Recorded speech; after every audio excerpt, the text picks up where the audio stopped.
What's up you guys, hope you're all doing good and welcome to our Dream Dot channel once again. For those who are visiting our channel for the first time, let me quickly introduce myself. I'm Jagdish, a software developer with around 10 years of experience. In our channel, we have been trying to cover the basics of Java programming. So if you are interested in learning Java from the fundamentals, you can check out our channel and don't forget to subscribe. Today in this video, we're going to start a new initiative. So where we thought of explaining the concepts in less than 1 minute. Yes, we are serious and we are not joking.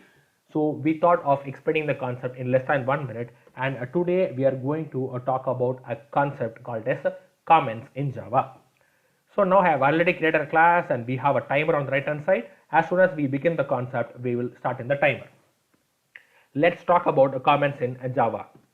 So comments are the statements that are not executed by the compiler in Java.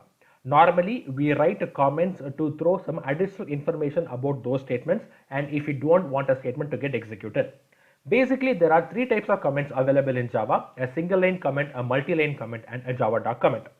Single line comments, how to write single line comments? Anything we write within after these two forward slashes will be considered as a single line comment in Java. What if you wanted to elaborately explain, then we can make use of a multi-line comments, and this is the syntax of a multi-line comment in Java.